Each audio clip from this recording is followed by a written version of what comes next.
日本時間5月29日、ドジャースのミゲル・ロハス選手が地元メディア ESPN-LA のイベントに出演しました。そこでは同僚の大谷翔平選手、ムーキー・ベッツ選手などチームメイトについて熱く語る場面もありました。また各米メディアでは前日に圧巻の二刀流の活躍を見せた大谷選手を取り上げていました。ここからはその様子を字幕付きでご紹介します。Happy to be joined by current Dodger infielder, jack of all trades, hero, legend, whatever you want to say, Miguel Rojas. Miggy, good to see you, man. How are you? Thank you. Thank you for having me here today in this really amazing event by Oro and the people who support Los Angeles. Be part of the community is a huge team for us. Yeah, glad to see you out here. A lot of folks right now waiting to see you, taking photos and everything. I mean, tell me, so far, what, a couple months into the season, how are you guys feeling? How are you guys feeling about where you are right now? We're in a really good place right now, especially because our pitching staff is being amazing, carrying us. You can see it from all the starters that we have doing their job and kind of like every time they take the mound, they feel like the necessity of going deep in the game. But at the end of the day, it's all about the bullpen, and the way that we've been pitching out of the bullpen is it's been amazing. So many guys kind of answered the call, like Kyle Hurt and Jack Dreyer, and we have guys on Will Klein taking a little bit more of high leverage situations. It's really cool to see. I know we lost a couple of our really key players the last couple of days, but I feel like that's one really good thing about this team is we always find a way to keep winning games and to keep being in a good position for them to come back to our team and be in full force later in the year. So we're looking forward to keep doing that. Yeah, you always hear managers or front office say you can never have enough pitching. Are you one of the pitchers? Yeah, I mean, I got you got an ERA. I got an ERA and a very high one right now. But no, it's always fun. It's always fun to be part of something like that.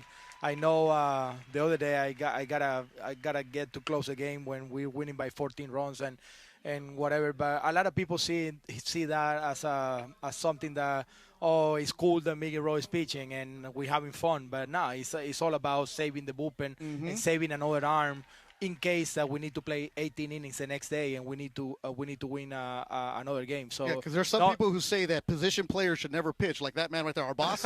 He hates all position players. He said you should be banned from doing it. I totally understand, but we need a rule then. We need to put a rule in place for the games to be over with when you're winning for more than 12 or 15 runs, you know? Like, I'm all for it, you know? But I'm all for Freddie Freeman to get to 3,000 hits. Yeah. Sometimes you get hits and you get homers. Like I gave up a couple homers that day. One to Eric Carroll's kid. Yeah. I mean, he got another homer on his career. He gave me a hug and he gave me a bottle of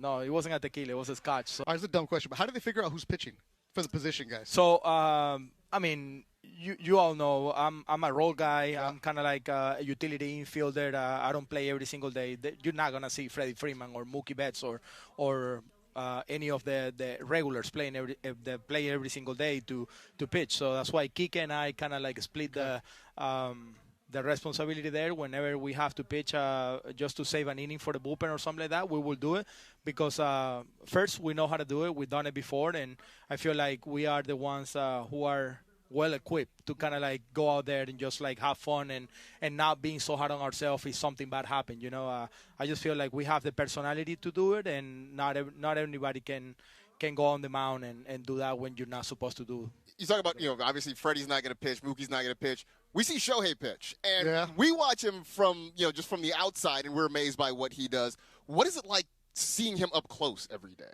Yeah, Shohei is obviously an unbelievable player, right?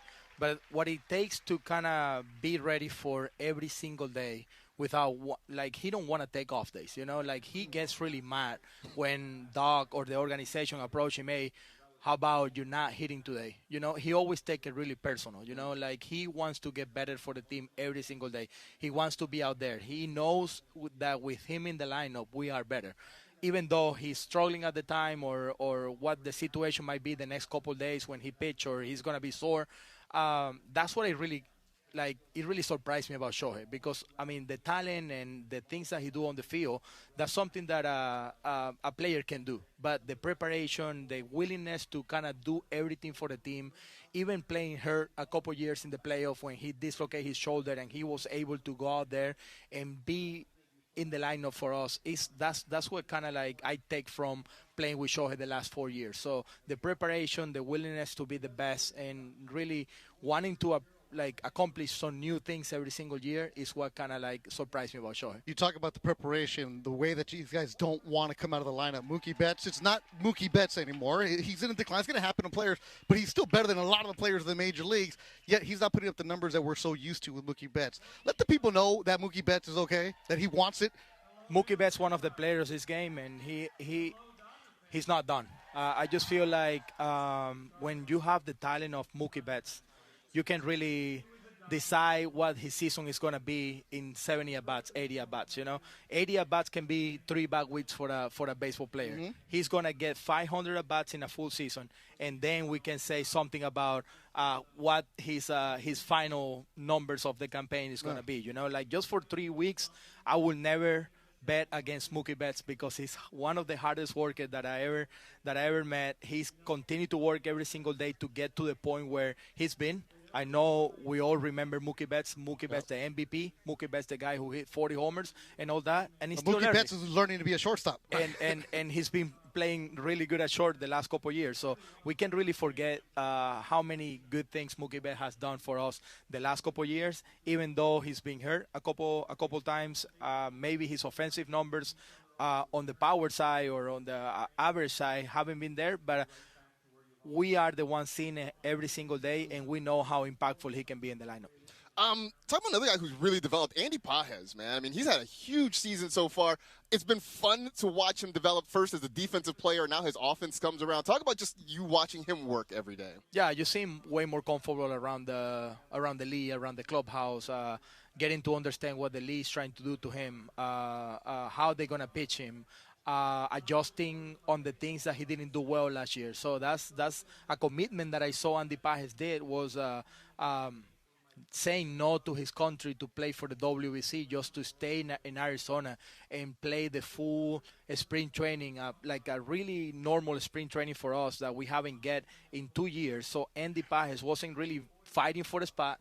He was really like working on his swing, working on the stuff that he wasn't good at the end of the last year, and it paid off so far. I feel like Andy Pages is our best player right now on the field on each night, and when he's not on the offensive part, he's on the bases, he's stealing bases, he's stealing hits, he's throwing people out on the bases. I feel like Andy Pages deserves to be an all-star this year. He's been really good, really steady for us, and he's posting every single day. That's the most important part. He's playing every single day without a complaint, and he's filling different roles in the lineup. I know you said you were thinking about hanging him up after this year, but you're still productive. You rethinking that idea? If we win the World Series, I'm definitely having a conversation with my wife. So it's gonna be really hard. It's gonna be really hard for me not to reconsider playing another year for the Dodgers, even if it's in a player-coach capacity or something like that. I know being on a 26-man roster for the Dodgers means a lot, and you have to be productive to be in this spot, and I will do whatever it takes to be ready for another year. But it's definitely a time for me to start thinking a little bit more of what my next chapter is going to look like, what I going to help the team with after I retire and I hang up as a player. I'm not going to go anywhere. I'm just going to stay here. I just want to continue to support the minor leaguers. Yeah, I don't know if it's going to be coaching, front office. I don't know what the role is going to be yet, but I'm going to be doing something to continue to help the organization be to the place where they want to be, especially on the developing side. That's awesome. Like all we want to do is kind of continue to make those young players a little bit more bigly ready before they get here. Yeah. So they know what to expect. They know what the life change is going to be here in the big leagues, and that's something that I feel like I can help with. Chris, I remember you were telling me that Shohei Ohtani should stop pitching. Oh, he sure did. How's that been working out for you? Look, here's the thing. Okay. Here's the thing. We're here for you. You have a same age child as me. Yes. So you've probably seen Moana a few times. Mm-hmm. What can I say except you're welcome? Welcome. Oh boy. You're welcome. Sicko. I should have. You're welcome. known. I clearly overreaction Monday. This is probably on a Tuesday. Is on in the Dodger clubhouse. Okay. Like Ohtani is, scrolling YouTube, and this is in his For You feed, and he was inspired by me saying, "Look, can't do both because one takes away from the other." Right? Yeah. You're a great pitcher this year. You're hitting 240. You don't pitch for 2 seasons, and you're the greatest hitter of all time. Okay? Now, ever since if you want to roll it, Mike, ever since I said this, enough with the pitching sideshow. Ohtani needs to go back to hitting only, or the Dodgers not going to make the NLCS. So you think he's not hitting well because he's pitching? 1,000%. I don't know how you could dispute that. Guy doesn't pitch for 2 years. We see 50-50 in the greatest offensive player we've ever seen. Now we're back to pitching. What is he hitting, 240? It's just baseball, man. It happens. It just happens. I don't know. I went to a couple games over the weekend. Didn't hit the broadside of a barn. I hear you. I get it. Something's off. I know. You got Braves mania over there. Enough with the pitching. No one cares. We're there to see. Yes, untrue. No one cares. cares. It is true. We're Untrue. there to see you hit. Untrue. We're there to see you hit. We're not there to see you do something cool every 5th day. We're there to see you do something awesome every day. Let's hit. Now look again. Hold on. We're outside of a barn. No. What can I say? Except you're welcome. Except you're welcome. Since then, I don't think he's given up a hit, and he has not 1 but 2 leadoff home runs. Did he do it again last night? Yeah. I said 2 leadoff home runs. Yeah, he's a freak. He man. is the monster that we all know and love around here. That is the worst pick in of Los all time. Angeles. And the greatest thing that baseball has ever seen, Shohei Ohtani. I might just go by O'Shea Ohtani for the record. I might have to How talk is to this him the about first time we have said that? Yeah, right? it just happens. When I'm in the chair, we got good energy. O'Shea Ohtani. O'Shea Ohtani is here, man. Now I'm going to put up on Twitter, better nickname that we've cultivated the last 10 minutes. Cake May or May. O'Shea Ohtani. Oh, Which one's better? Cake May is dangerous. That's the only time I'm going to say that. He was done after 6 because he had thrown almost 100 pitches. Will Klein pitched a clean 7th. Tanner Scott, who's been very good this year, came in the 8th. Tyler Freeman lit him up for a knock with 2 down in that inning. So no hitter, but they did end up getting a sweep. I guess the bigger question here is, because it's Shohei, leadoff homer, 6 no-hit innings, do you just go, it's Shohei, or were you like, oh my God, that's amazing? I think that's kind of the problem, Rose, because I think I really did go, like that Shohei. And I feel like that shouldn't be the reaction. Like, it's insane. One thing I will say is I saw Shohei pitching last night. I was like, this is a game I'm going to tune into. So that, hasn't left. It's still a special feeling watching what he does. But you watch him throw a scoreless top of the first inning and then lead off the game with a homer in the bottom of the first. And it should be like, this should never happen. But it's not. It's almost like you expect it to happen, which is crazy.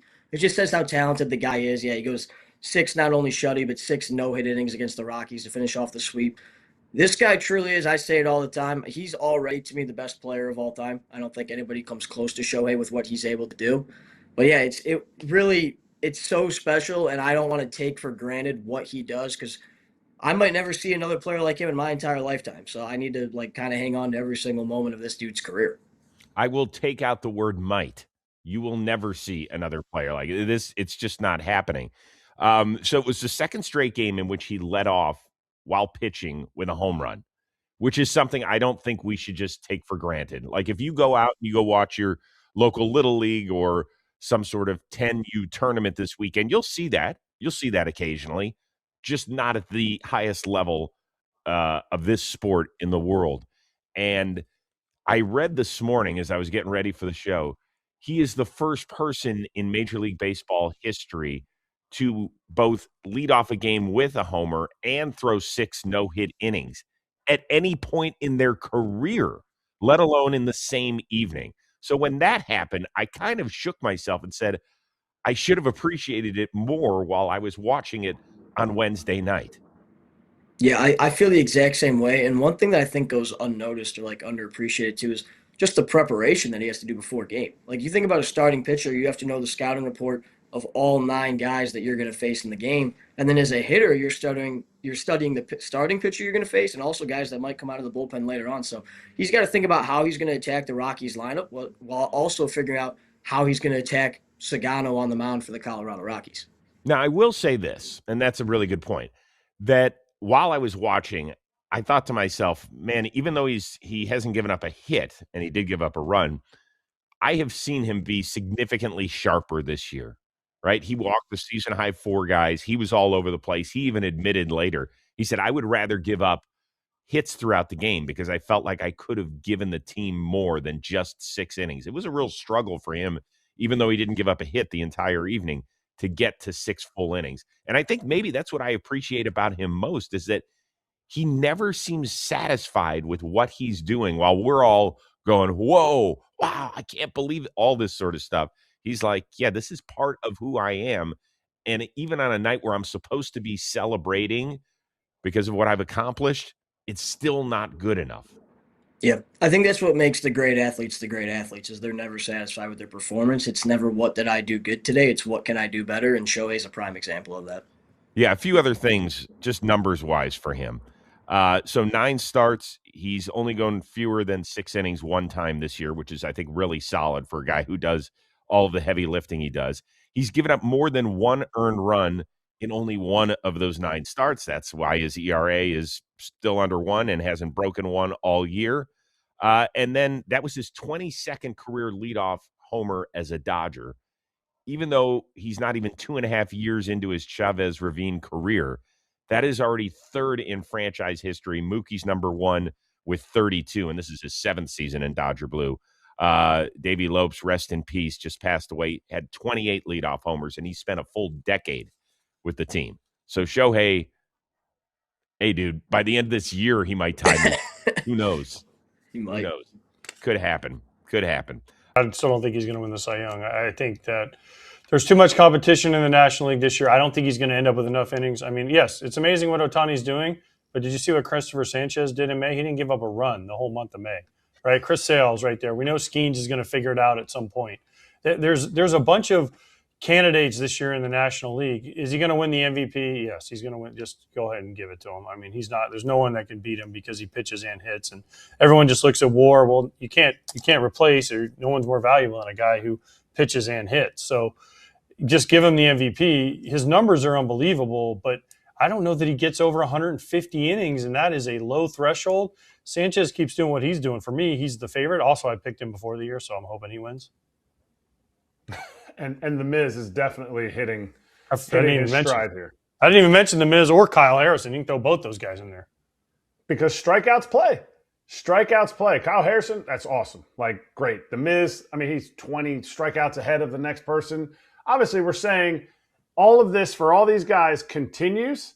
It will be the most fascinating race possible. Like, people will stop even looking to see who's going to win the American League because that league stinks. So you're going to want to see the National League Cy Young race. And I agree with AJ. I don't think Ohtani's got enough pitching-wise to do it.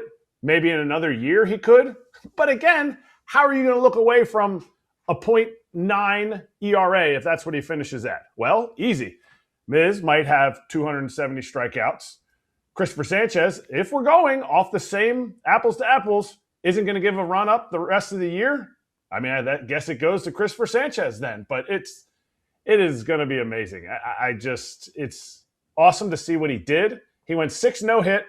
He out-hit the Rockies on his own through 99 pitches. By himself, he out-hit the Rockies. Ohtani is the guy that completely bucks this system altogether because he's playing the full season offensively, and he's also getting you the 20 to 30 starts on the defense side. It's just the newness of it, the unicornness of it is just it's just never been seen before.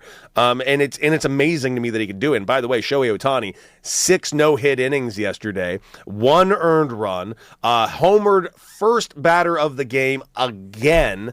The guy is just unbelievable, and he made some serious headway last night for this reason. This is a true stat. Shohei Ohtani is off to a historic start on the mound, posting the 9th lowest ERA heading into the month of June since 1913. In 100 years, he is the 9th lowest ERA in baseball history going into this month. And by the way, he's not even the odds-on favorite to win the Cy Young right now. He's in the top 4, and I still think if it ended today, he should probably get it. But there's some other names out there that are really battling for it. Like really, really battling. There's Sanchez that over there in Philadelphia. He had another historic night. I believe he's had like 36 straight scoreless innings. The Miz has been sick with throwing 100-mile-per-hour Mizorowski, oh my God, in Milwaukee. Skeens in Paul Pittsburgh. Skeens, who is going to be tough. And don't forget about Sale in Atlanta as well. Like, this is the National League it's an arms race, for lack of a better phrase. It really, really is right now. I mean, there's going to be some Ohtani fatigue with, voters. There could be. And people that decide some of the awards. And I don't know if they'll feel like he should get both in the same year. They'll probably pick one. Maybe it's the MVP, and they'll give, the Cy Young of the National League to someone else, even though they'll recognize the reason why they're giving him the MVP, or not giving him, awarding him the MVP award. That's what likely would happen. Yes. Of what he's doing on both ends of Absolutely. it. But yeah, I mean, two guys in basketball over an 80-year history. Two. And it's been 30 to 40 years since those two, because the game has gotten so evolved and so good, and and specialized. Yeah, so it's hard for a player to put together that much consistent greatness, in one season, and when you're playing and competing against the best players in the world in your sport. So it's hard to dominate it on both sides of the ball, but he's doing it so far, and ideally the Dodgers can continue to win at a high level, because that, to me, that also just adds to the aura of when you have an MVP candidate, a Cy Young candidate, that the team is also succeeding at such a high level that this is not about just an individual chasing, individual accolades. Like he's chasing still team success, and his individual greatness is helping to lift the team. And they're having it. They are having it, because right now they're on another heater right now. They just swept the Rockies. And I know they're the Rockies, but believe it or not, the Rockies are a much better team this year than they've been in the past. That is for sure. Dodgers currently have 36 wins. They have the second best record in Major League Baseball, behind the Braves by 1 game. They're on a heater right now. And いかがでしたでしょうか。このチャンネルでは日本人メジャーリーガーなどを中心に野球情報をお届けしています。この動画が良かったら高評価、チャンネル登録をよろしくお願いいたします。今回も最後までご覧いただきありがとうございました。それではまた次の動画でお会いしましょう。